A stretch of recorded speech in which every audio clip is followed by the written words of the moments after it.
எங்க அப்பா ஒரு எனக்கு பெரிய ரோல் மாடல். ஒரு சாதாரண ஒரு டீ கடைக்காரரோட பையன் அவர். உண்மை, சத்தியமான உண்மை. ஆனா அவர் செஞ்ச விஷயம் எல்லாம் பாத்தீங்கன்னா மலைப்பா இருக்கும். அப்போ அவரு என்ன பண்ணாரு? படிக்காதவர் 4 பேஜ்ல ஸ்பெசிபிகேஷன் போடுறார். வெண்டிலேட்டருக்கு ட்ரேட் சென்டர்ல விளம்பரம் போடுறார். அதற்கு மலேசியா போறார். எல்லாமே கடன் கடன். ஆனா மனுஷன் அவ்வளவு ஸ்ட்ராங். அப்போ அவர் என்ன பண்றார்?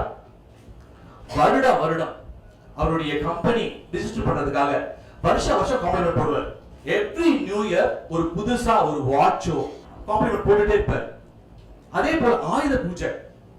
இப்போ நிறைய பேருக்கு தொழிலாளர்களோட நலன் ரொம்ப முக்கியம். Human resource. அவர் அதெல்லாம் படிக்கல, 10வது கூட படிக்கல. ஆனா அந்த ஆயுத பூஜை அன்றைக்கு தீபாவளியுடைய போனஸ் கொடுத்துருவார். அதே மாதிரி அந்த கிஃப்ட் கொடுப்பார். ஹெல்த் இன்சூரன்ஸ் எடுத்து கொடுப்பார்.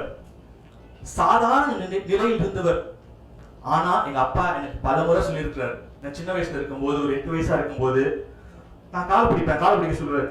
நான் பெரிய கோடீஸ்வரன் ஆயிடும்டா, நான் வீடு ஃபுல்லா ஏசி போடுவேன்டா. அப்ப நாங்க வாடகை வீட்டுல தான் இருந்தோம். நான் பெரியார் ஆயிடுவேன் எப்படி சொல்லிட்டே இருப்பார். அப்ப நான் நினைப்பேன், அது பாவம் ஆத்தாங்கல ஏதோ பேசுறாரு போட்டிருக்கு. ஆனா சத்தியமான உண்மை, அவர் சொன்னபடி செய்வார். அதே மாதிரி மாறினார். வாழும் உதாரணம். அப்போ என்ன செஞ்சா தெரியுமா? அவரு 17 லட்சம் ரூபாய் கடன். எப்ப நான் சொல்றது? 2000 ஆண்டு, கிட்டத்தட்ட 21 வருஷம் முன்னாடி 17 lakhs. சாதாரண ஒரு வாடகை வீட்டுல இருந்தவர், எந்த பேக்ரவுண்டும் இல்ல, கடன் கொடுத்தாங்க. ஆனா அவருக்கு 17 லட்சம் ரூபாய். வெண்டிலேட்டர் இன்னைக்கு ஓடிட்டு இருக்கு. இன்னைக்கு ஃபேக்டரிஸ்ல எல்லாம் வெண்டிலேட்டர் ஓடிட்டு இருக்கு. அப்போ உங்க சப்கான்ஷியஸ் மைண்ட் பிலீவ் பண்ணணும். நீங்க இன்றைக்கு எல்லா ஆசைகள் இருக்கு, எல்லாருக்கும் ஆசைகள் இருக்கு. பணக்காரன் ஆகணும், ஜாகுவார் கார் வாங்கணும், BMW கார் வாங்கணும்னு. ஆனா ஒரு விளம்பரத்துக்கு ஒரு 50,000 ரூபாய், ஒரு 1 லட்சம் ரூபாய் செலவு பண்றதுக்கு உங்க மனப்பான்மை வரல, உங்க மனத்தடை. அது அறியாமைன்னு சொல்லுவேன். ஆனா நீங்க பாத்தீங்கன்னா வசந்தன் கோ என்னுடைய தெருவுல தான் வசிச்சவர். வாடகை வீட்டில் இருந்தது.